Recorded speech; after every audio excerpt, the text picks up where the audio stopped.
Yo, this is crazy. I'm gonna go off topic. I'm going off topic. Sorry, Casanova. We're gonna get into this, but I'm going off topic. When we was coming up in the '90s, it was almost like you had to live what you rapped. If you Pretty wasn't much. about that, you couldn't talk about it. People would check you. The '90s hip hop, the scene was a little bit more gritty, not saying it's not gritty and aggressive now. Yeah. But in the '90s, it was a little bit more like, yo. And some of the artists that we loved, we didn't love them just because of the music. It was because of the full packaging. It was the image, the music, the swagger, everything. Granted, and I'm not just talking from like young kids watching hip hop. When you get older, it's like certain people, like even would say like a 6ix9ine. There's reasons why people don't believe a 6ix9ine to be what he was because the whole package wasn't there. You get what I'm saying? So like a clown, man, and then he's talking some whole other shit. You get what I'm saying? Perfect example. So when we saw some of these artists in the 90s that we loved and we appreciated, it's because the whole thing was packaged there. Mm-hmm. So when we look back like now and we're seeing like all these rappers in this day and age trying to do or portray what the 90s hip hop did, it puts me in the predicament to be like, yo, how fake was 90s hip hop? And 2, how wild or how much of effect has that done on this generation? I'm going off topic, but if you get what I'm saying, it's like, look, because let's just say hypothetically, Casanova was a kid. Fuck, I just put my hand in my tequila, but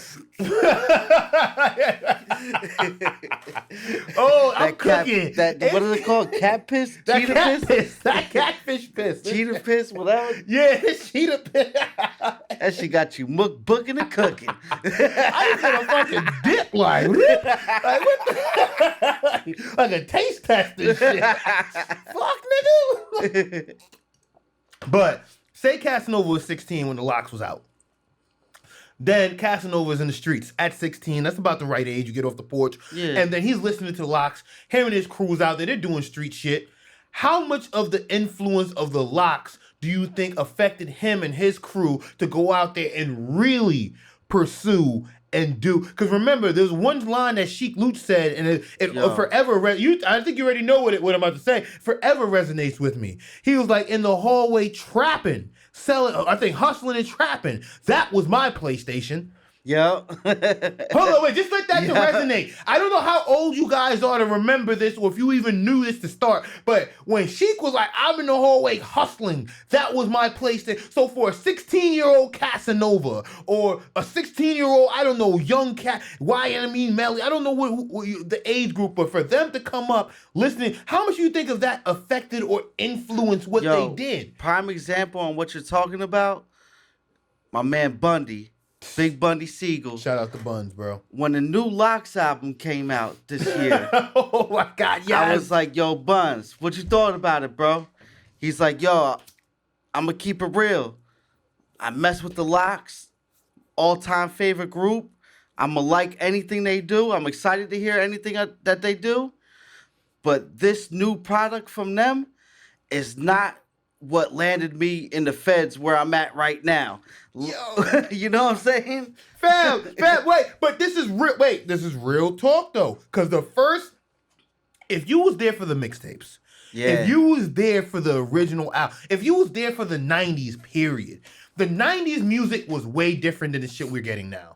I'm talking, we had HNIC. We had Money, Power, Respect. We was getting SDE. We was getting motherfucking Ready to Die. We was getting All Eyes on Me. Tape. The Purple Tape. Come on, like, the music was just different. Yeah.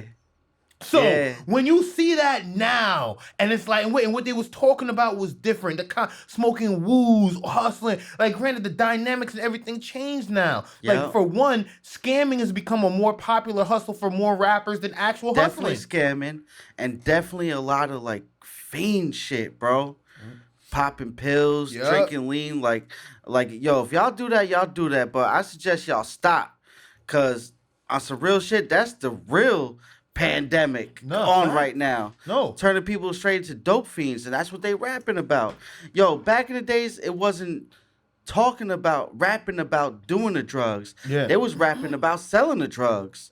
Bro, and this is so true. We didn't have people talking about, yo, I just poured up a 8 ounce of fucking Sizzy. I just did a fucking onion of it. Like, granted, they always smoke weed. Weed has been part of course. It's been synonymous with the culture since day one. But we're talking about. But there was no songs we're talking about. I just popped 3 perks and none of that shit. 3 perk 30s. Nah, niggas was not coming crazy like that. I'm gonna keep it real. If I'm in the ride or wherever, and that comes on, or I'm chilling, hitting up the Black Book or something, and some music like that comes on, I lose my zone. I get out of focus. I gotta get up and switch it. I can't connect, but for the young dudes that do, we're not hating. I'm just telling you that us, the old niggas in the club, we can't connect. Yeah. But at the same time, why I bring all this up is to say this, like, how much of the music influenced the Casanova and whatnot, because I don't know how much of what the 90s rappers were doing was dead on accurate, and you know what I'm saying, to the point, and how much of it was accurate and the technology wasn't there to catch up with them. Because I'm only saying this because now